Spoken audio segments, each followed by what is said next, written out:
सुप्रभातम। नवीन Rajasthan senior secondary school की online शिक्षण कक्षाओं में कक्षा 6 के आप सभी विद्यार्थियों का हार्दिक स्वागत है। अब हम इस लेक्चर 3 में आगे शब्द परिचय में जो भाग 4 है उसके वाक्यों का भावार्थ आपको समझाएंगे। लेक्चर 1 और 2 में आपको शब्द परिचय के बारे में बताया था कि शब्द क्या होते हैं, उसका बेसिक ज्ञान आपको बताया गया था। क्योंकि कक्षा 6 में जो संस्कृत विषय है ये पहली बार समाविष्ट होता है, यानी पहली बार चलता है 6 से 7, 8, 9, 10, 11, 12 फिर आगे तक जितनी भी क्लासें होती है उसमें चलता है। तो इनके लिए एक नया नया विषय होता है, तो उसके बारे में मैंने कल आपको अवगत करा दिया। इसके बाद आपको पहले और दूसरे भाग के तीसरे भाग तक आपको भावार्थ करवाया था वाक्य लिख करके। अब आगे के वाक्यों का भाव मैं आपको समझाने जा रहा हूँ। उससे पहले मैं आपसे पूछना चाहता हूँ, अर्थात आपको ये याद दिलाना चाहता हूँ कि आपको जो होमवर्क दिया गया था वो आप सभी शायद नोटबुक में नोट करके अपनी होमवर्क की कॉपी में कर लिए होंगे। अगर नहीं भी करे हैं तो आपको होमवर्क ज़रूर पूरा करना है और उसको साथ में याद भी करना है। इसमें आपको बिल्कुल भी लापरवाही नहीं करनी है। अब आप देखिए आगे, तौ कौ तौ बलि वर्दौ इस्त, यानी आगे चौथे में कह रहा है कि तौ कौ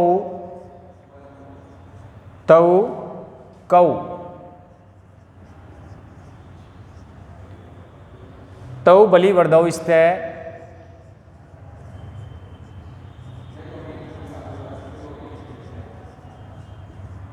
तौ बलि वर्दौ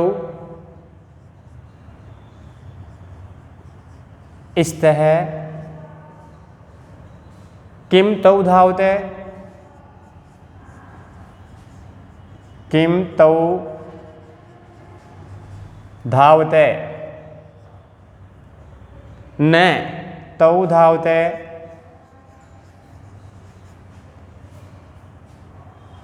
क्षेत्रम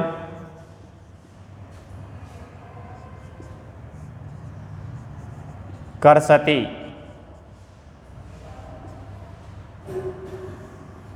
इसके बाद भाग 5 में देखो, पहले मैं आपके सामने वाक्य लिख देता हूँ, फिर एक साथ सभी को समझाएंगे। एते के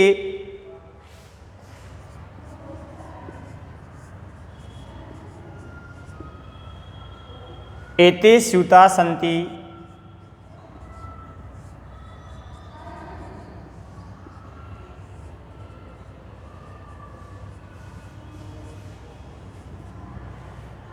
किम एते हरितवर्णा,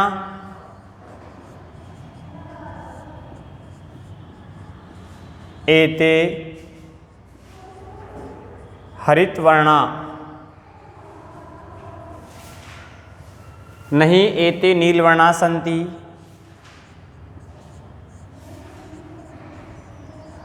एते नीलवर्णः सन्ति।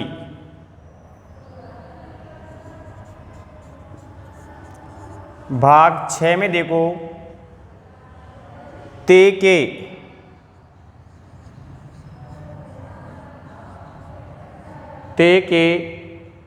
ते वृद्धा सन्ति,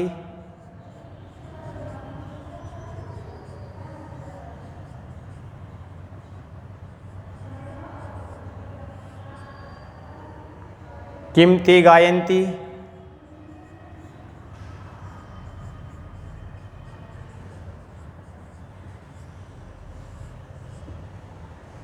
नहीं ते हसन्ति,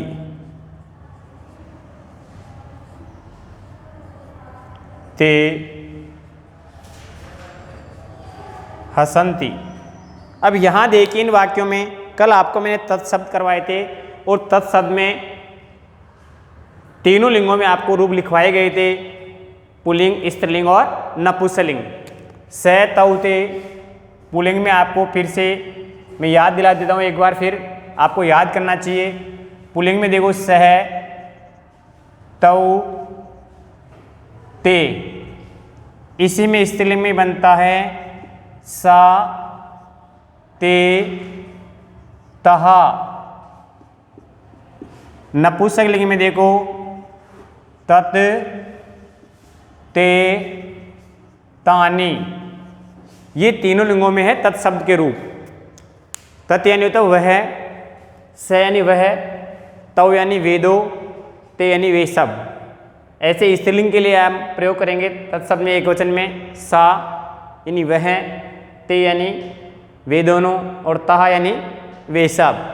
नपुंसकलिंग के लिए आएगा तत्, तत् यानी वह, ते यानी वे दोनों, और तान यानी वे सब। जैसे स बालक, तौ बालकौ, ते बालकहा, बालक पुल्लिंग है ना। ऐसे स्त्रीलिंग में सा बालिका, ते बालिके, तहा बालिकः, तत् फलम, ते फले, तानि फलानि। स्पष्ट हम? तो इसी तरह इनका प्रयोग इसमें कर रखा है। विभक्ति वो वचन के अनुसार, एक वचन का तो एक वचन, द्विवचन का तो द्विवचन। और इसका मैं एक बार आपको अभी लास्ट में अर्थ कराने के बाद वो लिखवा दूंगा इसको, तत्शब्द को। तो अब अपन देखते हैं इन वाक्यों के भावार्थ में, शब्द परिचय में। जैसे तौ कौ, अब यहाँ शब्द जो है तौ सर्वनाम शब्द है ना, यहाँ अब ये द्विवचन का आ रहा है। स तौ कौ अर्थात वे दोनों कौन है। इसका आंसर नीचे दे रखा भाई, तौ बलिवर्धौ स्थे, वे दोनों बैल हैं। बैल पुल्लिंग वाचक होता है, तो बलिवर्धौ, तो यहाँ कर्ता में सर्वनाम द्विवचन है, तो क्रिया में ये देखो संज्ञावाचक शब्द द्विवचन का आएगा, बलिवर्धय बलिवर्धौ। क्रिया भी द्विवचन के अनुसार ही आगे अस्थि स्थे। अगर एक वचन होता तो यहाँ अस्थि आती, द्विवचन है स्थे आ गया, बहुवचन होगा संति आ जाएगा। ऐसे नीचे वाले में किम तौ धावते, किम यानी क्या, तौ देखो द्विवचन का शब्द आ गया ना सर्वनाम, धावते दौड़ते हैं, क्या वे दोनों दौड़ते हैं। न नहीं, तौ क्षेत्रम कर्षति, वे दोनों खेत को खोदते हैं। ते क्षेत्रम कर्षति, वे खेत को जोतते हैं। खोदना मतलब हल जोतना। तो इनमें ये जो तौ है द्विवचन का शब्द है, ये भी तौ द्विवचन का, ये भी द्विवचन है। द्विवचन तत्शब्द में द्विवचन का यहाँ शब्द रूप का प्रयोग कर रखा है। तो अपन इसका भावार्थ करेंगे, तौ कौ अर्थात वे दोनों कौन हैं। ठीक है। और प्रश्नवाचक सेंटेंस है, क्वेश्चन मार्क आ गया। अब इसका आंसर इसी वाक्य में नीचे आ रहा है, देखो ध्यान से प्यारे बच्चों, कि तौ बलिवर्धौ स्थे, तौ बलिवर्धौ, बलिवर्धय बैल को बोला जाता है। वे दोनों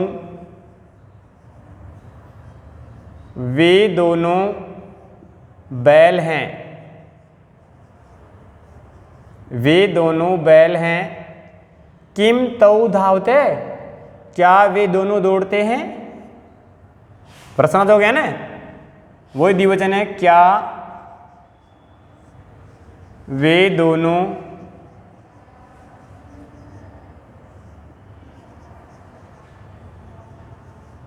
दौड़ते हैं। नहीं, तौ क्षेत्रम कर्षति, न यानी नहीं, नहीं, तौ यानी वे दोनों खेत को जोतते हैं। कर्षति यानी जोतना खोदना, खेत को खोदते हैं।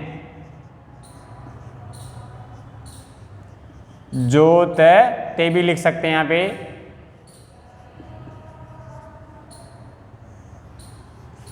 नहीं, वे दोनों, क्षेत्र में यानी खेत होता है, कर्षति यानी खींचता है, खोदता है, जोतता है जिसको बोलते हैं। समझ गए। इसी तरह नीचे वाले में जो भाग 4 में, अब यहाँ बहुवचन का आ गया एते, एतत् शब्द में एते, किम शब्द में के, कै कौ के, एते एतौ एते। और नपुंसकलिंग ले आ गया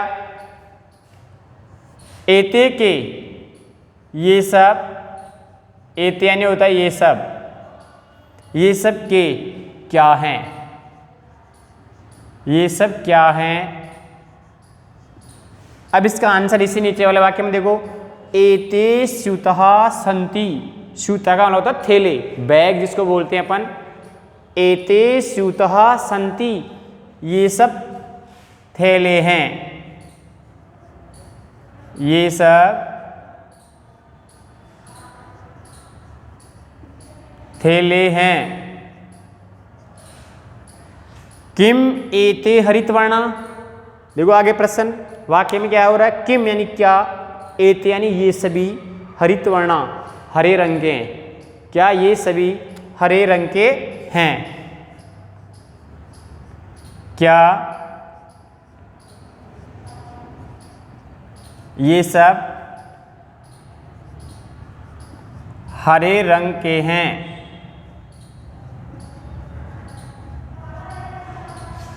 क्या ये सब हरे रंग के हैं।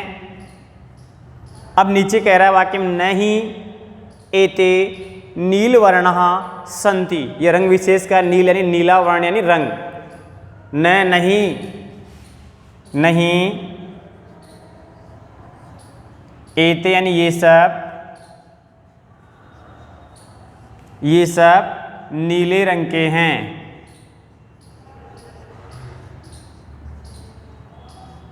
नीले रंग के हैं, ठीक है। इसी तरह भाग 6 में देखो 4 और 5 क्लियर हो गया। अभी आपको दोबारा फिर स्पष्ट करवाऊंगा, जब तक आप नीचे 6 वाले को समझ लो।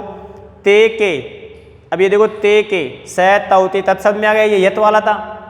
ये भाग 5 में यत शब्द का प्रयोग किया था, या तत् का आ गया, ऊपर वाले में भी तत् ही था।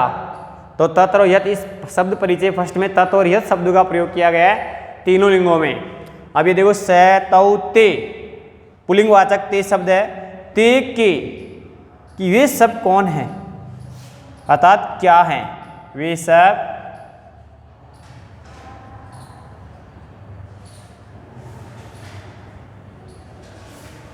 क्या हैं।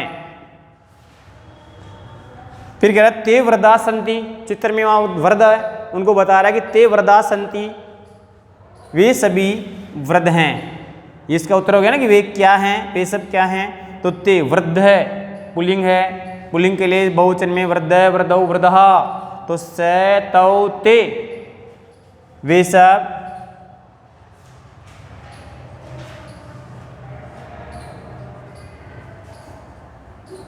वृद्ध हैं, वे सब वृद्ध हैं।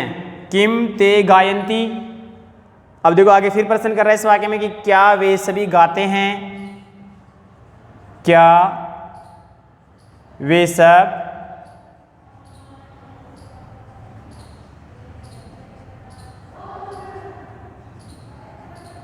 गाते हैं। नीचे उत्तर दे रहा नहीं ते हसन्ति, नहीं ते यानी वे सब हंसते हैं, नहीं वे सब हंसते हैं। इस तरह इन वाक्यों का आपको अर्थ करना है। ये था शब्द परिचय।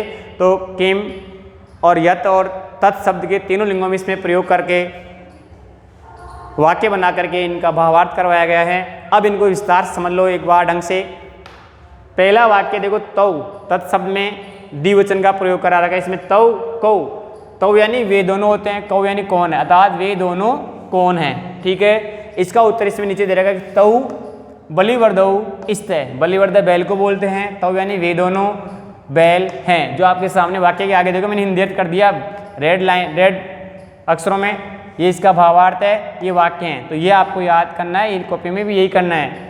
किम तौ धावते, किम यानी क्या, अभी प्रश्नवाचक हो गया ना। तौ यानी वे दोनों, धावते का मतलब होता है दौड़ते हैं। अब द्विवचन का है तो द्विवचन की क्रिया की क्या, वे दोनों दौड़ते हैं। अभी नीचे आंसर जाएगा न नहीं, तौ यानी वे दोनों क्षेत्रम कृषति, नहीं वे दोनों खेत को खोदते हैं अर्थात जोतते। दोनों अर्थ लिख दिया मैंने, जोतना और खोदना, हल चलाना मतलब। भाग 5 में देखो एते के या यत शब्द है और यत शब्द में पुल्लिंग में बहुवचन गा रहा है एते के, ये सब कौन है, अर्थात ये सब क्या हैं। नीचे उत्तर में दे रहेगा एते स्यूता सन्ति। आपकी बुक्स में जब बुक्स आएगी ना वहाँ उसमें देखना चित्र है, चित्र में भाग 5 में थेले दे रखे हैं, इसमें बैलों को दिखा रखा है, इसमें वृद्ध है। तो एते स्यूता संति, स्यूता बोलते थेलों को, बैग को, ये सब थेले हैं अर्थात बैग हैं। किम एते हरित वर्णा, क्या ये सब हरे रंग के हैं? नहीं। एते नील वर्णा संति, नहीं ये सब नीले रंग के हैं, यानी हरे वर्ण के नहीं है, हरे रंग के नहीं है, ये सब नीले रंग के हैं। हरित यानी हरा और नील यानी नीला, कलर्स के नाम है। ते के, अब भाग 6 में देखो तत्शब्द में बहुवचन का आ गया, स तौ ते, पुल्लिंग में बहुवचन का आ गया, और ऐसे एते एते ये पुल्लिंग का था यत शब्द में, अरे ये भी पुल्लिंग का है, अरे बहुवचन का, ये बहुवचन का था, ये द्विवचन का था। तो ते के वे सब क्या हैं, वे सब क्या हैं? तो नीचे उत्तर में कह रहा है ते वृद्धा संति, वे सब वृद्ध हैं, वे सब वृद्ध हैं, बूढ़े हैं। किम ते गायंती, क्या वे सब गाते हैं? इसका उत्तर नीचे देखो दे रहेगा कि नहीं। ते हसंती, नहीं वे सब हंसते हैं। समझ गए प्यारे बच्चों? तो ये था शब्द परिचय, जिसमें सर्वनाम शब्द का प्रयोग किया है। सर्वनाम में यत और तत् शब्दों का प्रयोग इसमें किया गया है। ये 6 खंड थे, 3 खंड आपको कर बताए थे, 3, 4, 5 और 6 भाग आज समझा दिया इसको। तो आपको इसको नोटबुक में इस तरह आपको होमवर्क में करना है। वाक्य लिखोगे, वाक्य के सामने हिंदी भावार्थ करा रखा है, वो आपको उतारना है। ये अपना भावार्थ आता है। अब इसमें अपन ने पढ़ा, उसके बाद इसमें से कुछ क्वेश्चन बनते हैं, वो अपन हल करेंगे, जो मैं आपको हल करवाऊंगा। देखिए सबसे पहला प्रश्न इसमें जो बन रहा है वो उच्चारण के लिए बन रहा है, क्योंकि संस्कृत शब्द है, भाषा में सबसे पहले शब्द का उच्चारण शुद्धता से होना चाहिए। भाषा के जो तीनों सब्जेक्ट हैं, हिंदी, अंग्रेजी, संस्कृत, इनमें वर्णों का उच्चारण अगर अपन शुद्ध करते हैं तो उस वर्ण का और उससे बनने वाले शब्द का जो अर्थ भी है वो शुद्ध ही निकलेगा। अगर हम अर्थ का अनर्थ करते हैं तो ये मान लीजिए हमने उसका अर्थ भी अनर्थ कर दिया। इसलिए सबसे पहले शुद्ध उच्चारण का अभ्यास हमें करना है, अर्थात हमें उस शब्द को बोलना है। अगर जहाँ विसर्ग लगे तो हम थोड़ा उसको जोर दे के बोलेंगे। हलंत लगता है एक नीचे ऐसे तिरछा डंडा, ये अर्धाक्षर का होता था, तो वो अक्षर आधा है तो उसको अर्धाक्षर में बोलेंगे। मात्राओं का ज्ञान होना चाहिए, जैसे बड़ी मात्रा तो बड़ी मात्रा के अनुसार थोड़ा जोर देते हैं, छोटी वाले के थोड़ी हल्की आवाज़ में लेते हैं, अनुस्वार को अनुस्वार के तरीके से बोलते हैं। तो सबसे पहले उच्चारण की सबसे बड़ी भूमिका होती है शब्दों को बोलने से। अब जैसे इसमें मैं आपके सामने शब्द लिख रहा हूँ और फिर अपन इसका उच्चारण करेंगे। जैसे जैसे मैं बोलूँ आप भी ब्लैक बोर्ड में से अपनी नोटबुक में हल करोगे तो उस समय बोलकर ही लिखोगे। उच्चारणम कुरुते, क्वेश्चन पहला आता है अभ्यास प्रश्नों में। अभ्यास प्रश्न, प्रश्न नंबर 1 में उच्चारणम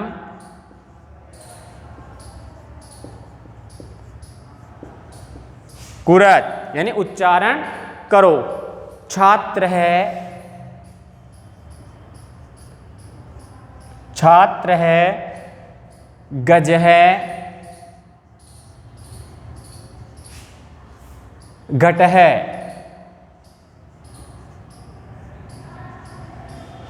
देखो 3 शब्द बराबर में लिखे जा रहे हैं। अब इनके नीचे लिखूंगा शिक्षक है,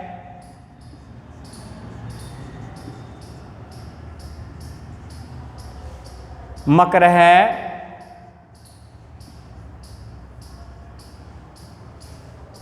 दीपक है।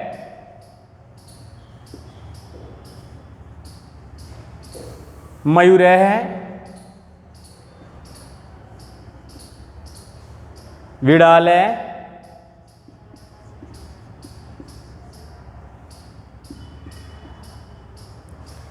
अश्व,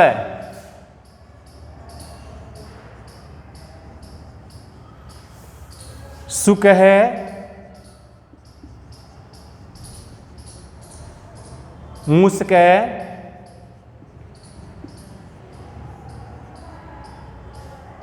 चंद्र,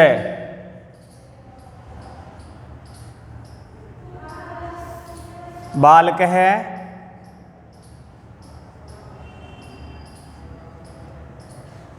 चालक है,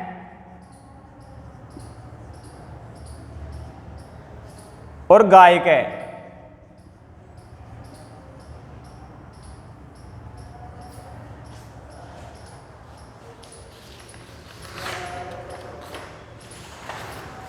अब देखो ये शब्द अपने सामने ब्लैक बोर्ड पर लिखे हुए हैं। अब इनका आपको केवल उच्चारण ही करना है, यानी जो संस्कृत में शब्द है ना इनको केवल बोलना ही है, आपको हिंदी अर्थ इनकी नहीं लिखनी है, केवल शब्द शुद्ध उच्चारण करना है, शुद्ध उच्चारण का अभ्यास करना है। तो देखिए प्यारे बच्चों, जैसे जैसे मैं आपको बुलवाऊं वैसे आप इसका उच्चारण करोगे और फिर अपने नोटबुक में करोगे ना इसको जब, तो आपको बोलकर ही अपनी नोटबुक में नोट करना है होमवर्क में।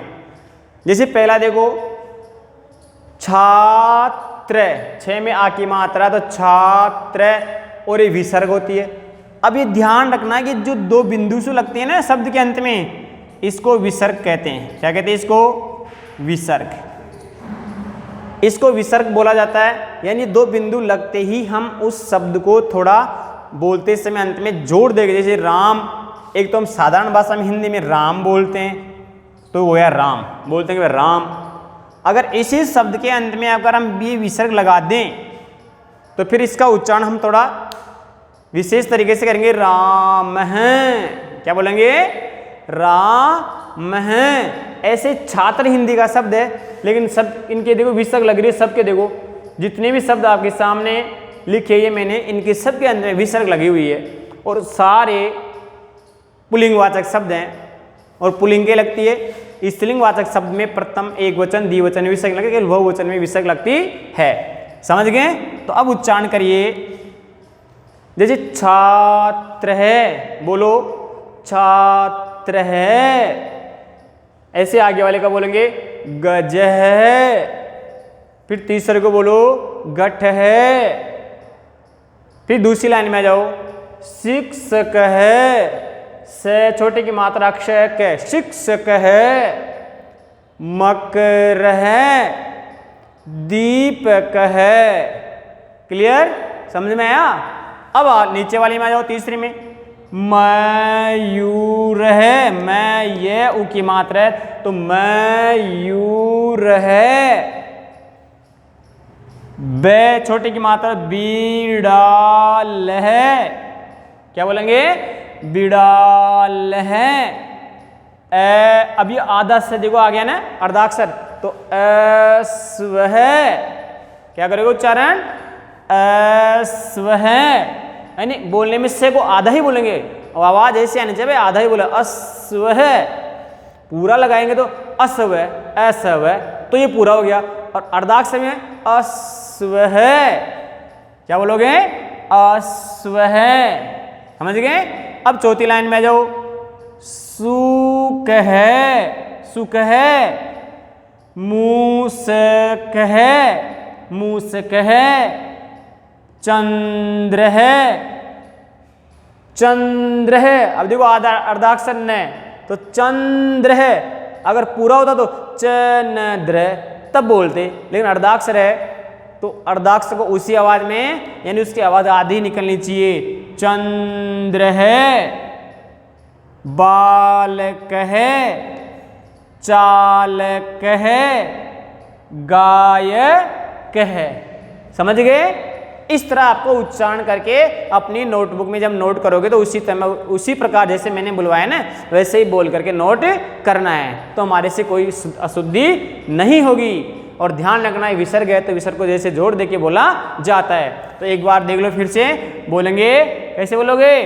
तो बोलो छात्र है, गज है, गठ है, शिक्षक है, मकर है, दीपक है, मयूर है, विड़ाल है, अश्व है, सुक है, मूषक है, चंद्र है, बालक है, ये बालक है, चालक है, गायक है। समझ गए प्यारे बच्चों? तो अब अपन आज इसको यही समाप्त करते हैं। अगले लेक्चर में इसके आगे क्वेश्चन हल करवाएंगे। तो इससे पहले अपनी नोटबुक निकालो, उसमें होमवर्क को नोट करो, और जैसा निर्देश मैं दे रहा हूं वैसे आपको काम करना है। काम देखो सफाई से करोगे, अक्षर बढ़िया सुंदर और स्पष्ट होनी चाहिए। मात्राओं को, जो छोटी मात्रा बड़ी मात्रा ज्ञान करते हुए आपको लिखना है, विसर्ग की जगह विसर्ग लगाना है, अशुद्धि बिल्कुल नहीं करनी है। तो होमवर्क में लिखो कि पाठ जो एक अपन पढ़ रहे थे शब्द परिचय फर्स्ट, उसमें जो भाग 4, 5 और 6 के ये वाक्य लिखे हुए हैं ना ब्लैक बोर्ड में आपके सामने, इन वाक्यों को आप वाक्य और अर्थ सहित कॉपी में लिखोगे और ये उच्चारण वाला प्रश्न आपको हल करना है और याद भी करना है। पाठ 1 के शेष भाग 4, 5, 6 के वाक्यों का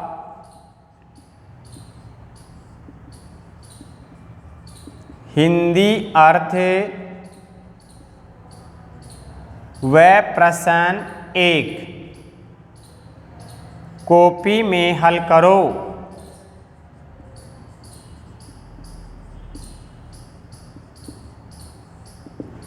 तो सभी अपनी अपनी नोटबुक में होमवर्क नोट कर लो। पार्ट 1 के शेष भाग 4, 5 और 6 जो आपको मैंने अभी समझाया इस लेक्चर 3 में, और प्रश्न 1 जो अपन उच्चारण वाला करा था अभ्यास प्रश्नों में, उनको आपको अपनी कॉपी में, होमवर्क वाली कॉपी में हल करना है। काम सफाई से, शुद्धता से हल करोगे। थैंक यू, धन्यवाद।